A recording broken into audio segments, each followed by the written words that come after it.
control what people think. You, on the other hand, you try to get into rooms where you're not the smartest person in the room. You don't have the most resources. You understand the value in being able to learn from other people. You understand the value of mentorship.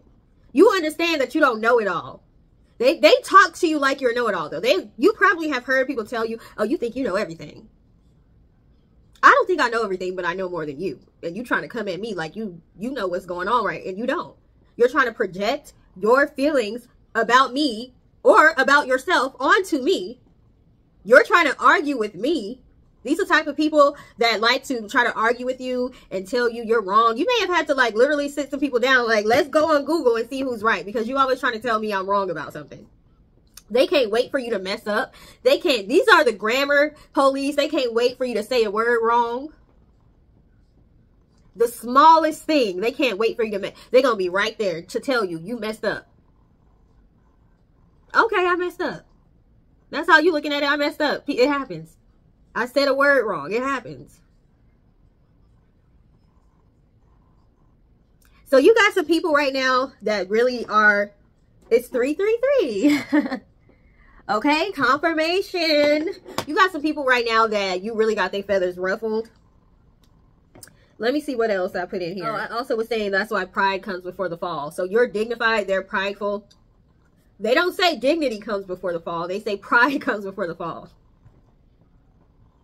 Because you're not fully in control when you're so prideful. You're being driven by pride and you're being driven by what other people think of you. How are you in control of your life if every decision you make is based off of what other people think about you? You know, it really, really bothers them that you don't really care what people think. I go online and I tell people, yo, I had some mental issues when I was younger and I'm working through those mental issues now. It's nothing like, you know, a medical diagnosis. I've been told I'm on like the spectrum, like OCD tendencies, but you don't have OCD for real, you know, that kind of thing. ADHD, you know, but I'm not on medication. I never got diagnosed, but you know, everyone who knew me as a child was like, yeah, you probably got that. Okay. I have been able to hyper focus with my ADHD. So it's made it to where I'm very good at studying and I have a really good memory. So I always was superior in school. It did not hold me back. I didn't have to take medicine, nothing like that. I get online and say, yeah, sometimes I go from 0 to 60. That's what they used to say before Drake came out with 0 to 100. We used to say 0 to 60. I'll go from 0 to 60, but because I know that about myself, I make sure that I don't allow myself to react out of emotion. I take time to think before I speak and think before I react. Because I'm aware that I can go from 0 to 60. And once I get to 60, I don't know when I'm going to get back down to 0, okay? You can't get online and say anything about me that I haven't said about myself. They don't like that. They don't like that you've embraced all of who you are. And if there's something that you've noticed that you don't like about yourself, you have actually taken the steps to work on it. They still haven't fully accepted who they are. So they can't even take those steps to work on their issues, heal from their issues, and get better because they still won't accept who they are. So it bothers them that you're able to do it and it seems like it's effortless to you. They don't see all the work that's involved in that. They're bothered by the fact that you were able to come out and tell people I'm not perfect. And people embraced you even more after that. You know what? But you're relatable. You're not perfect, but you're relatable. They're not relatable because they're fake. Okay? So the people that think they're relating to them, either you're relating to them and they resonate with you because you're also fake, or you're resonating with their fake persona. And once those people find out that they're really fake, they're not going to rock with them anymore. Okay? Like, I want people that genuinely support me, surrounding me. And in order to know that, I need to be my authentic self. I need to show up as my authentic self. Does that mean that you have to tell everybody your deepest, darkest secrets? No, it doesn't. We're not talking about extremes here.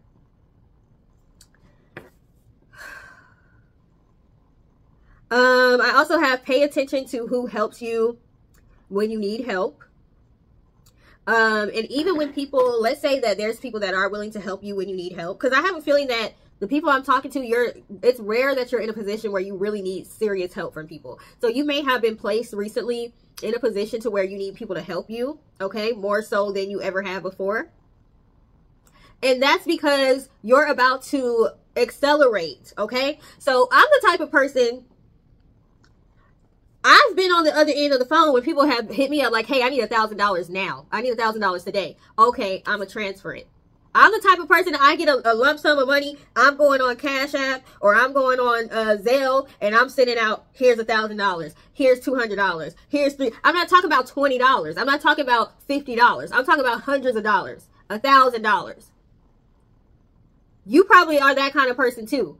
But you're about to elevate to status to where you might be able to send $200,000. You might be able to send $10,000. You might be able to buy somebody a house. You might be able to buy somebody a car. You might be able to take somebody on a shopping spree. You might be able to help somebody pay down their debt. You may be able to help somebody go to school. You're about to go to such a high level that you need to get rid of people who are only going to drain you. And because it's very rare that you're in a situation where you need other people, you don't necessarily know who all is going to be there for you and who all is just fake. So right now, you may have been placed in a situation where you're the person that needs to ask for $200, $1,000, $50. Because you need to see who's going to be there for you. Because once you get to millionaire status,